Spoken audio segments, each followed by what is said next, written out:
Abrir Hebreus, capítulo 12.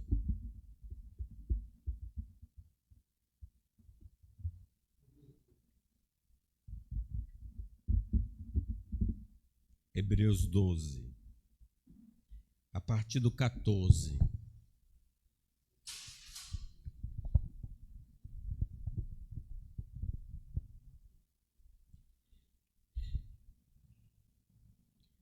Segui a paz com todos e a santificação, sem a qual ninguém verá o Senhor, atentando diligentemente, porque ninguém seja faltoso, separando-se da graça de Deus, nem haja alguma raiz de amargura que brotando vos perturbe, e por meio dela muitos sejam contaminados.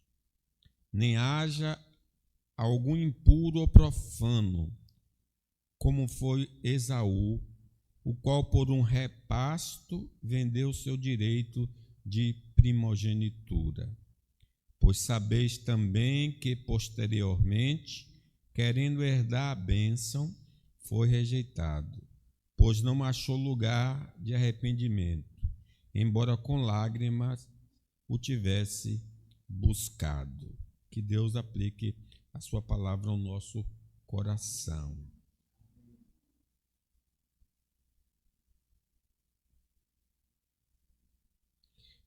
A salvação, irmãos, ela vem somente pela fé em Cristo. Não há complementos, não há necessidade de boas obras, não há necessidade de comportamento, é pela fé somente. Crê no Senhor Jesus e será salvo tu e a tua casa. O versículo chama-nos a atenção, dizendo que sem santificação ninguém verá o Senhor. Não é um segundo Salvador. A santificação é uma consequência da pessoa que já possui a fé em Cristo Jesus. A fé que é em Cristo Jesus vai gerar a graça da santificação na vida da pessoa que crê. De sorte que, se não há santificação, também não há fé salvadora ainda no coração da pessoa. A santificação é o resultado dessa fé verdadeira. Mas é importante lembrar que ela nunca será perfeita enquanto estivermos vivos. Apesar dos crentes em Cristo serem santificados, essa santificação nunca chegará à perfeição nesta vida, porque não é possível. A ausência de transformação de vida significa a ausência de verdadeira fé salvadora. Então, para nós podermos avaliar se temos a fé salvadora, a evidência é a santificação, sem a qual ninguém verá o Senhor. Os que se conformam a alguns aspectos da religião verdadeira, mas vivem desobedecendo aos mandamentos de Deus, não tem um genuíno relacionamento com Ele. Então, é possível a gente se conformar à frequência na igreja, a ofertar, a orar, a ler a Bíblia, a praticar algumas coisas que Deus recomenda. Porém, se nós negligenciarmos os mandamentos morais, os 10 mandamentos, evidencia que mesmo aparentemente parecendo crentes, ainda não somos. Então, nós precisamos atentar para isso. Uma pessoa santificada anda de acordo com os 10 mandamentos do Senhor. Então, a ausência de uma vida santa indica a necessidade de um novo nascimento. A pessoa não passou pela nova vida. Por isso, que Nicodemos era um homem religioso, um homem que tinha um comportamento muito elevado, segundo a interpretação que os fariseus davam, e Jesus disse para ele: importa-vos nascer de novo. Então, nós precisamos atentar para isso na nossa vida.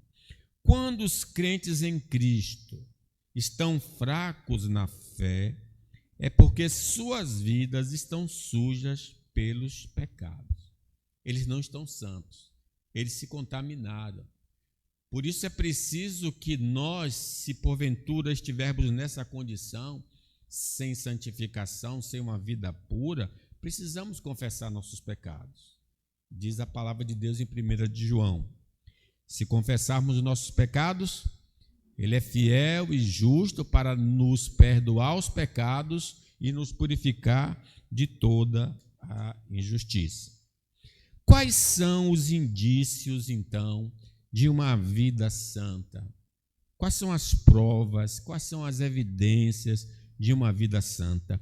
O texto que nós lemos nos aponta alguns indícios. Não é uma maneira exaustiva, mas é uma maneira muito reveladora. Então, o tema da nossa mensagem é a vida santa. Em primeiro lugar, a vida santa promove a paz nos relacionamentos. Quem tem a fé verdadeira em Jesus vai ser um pacificador.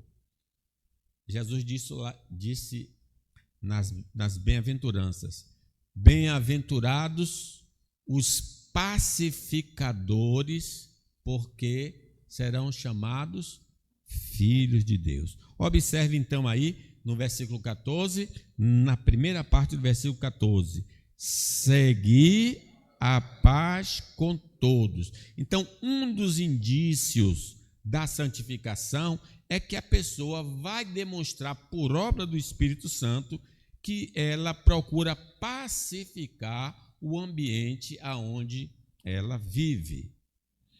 A crença na vida e na obra de Cristo nos trouxe reconciliação com Deus. Quando é que eu tive a minha amizade com Deus restaurada? No dia que eu criei. Diz a palavra do Senhor em Romanos 5, justificados, pois, pela fé, temos paz com Deus por meio do nosso Senhor Jesus Cristo. Devido a Cristo, a inimizade entre nós e Deus foi eliminada. Jesus, com o seu sangue, removeu a dívida que causava essa separação. Os nossos pecados fazem separação entre nós e o nosso Deus para que Ele não nos ouça. Mas o sangue de Jesus removeu isso. Agora nós temos, graças a Deus, acesso a Deus através de Jesus. Agora temos a oportunidade de nos aproximar do Senhor e falar com Ele em nome de Jesus. Deus está pronto a ouvir nossas orações. A bênção da salvação nos libertou igualmente de emoções e comportamentos negativos em relação ao nosso próximo. Não é só uma mudança de relacionamento com Deus, não.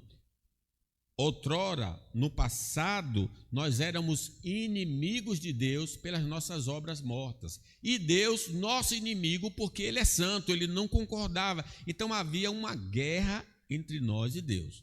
No passado, nós estávamos em inimizade com Deus, com o próximo e conosco mesmo. Havia essa briga interna, a briga externa contra Deus e contra os homens. Mas agora que Cristo nos alcançou,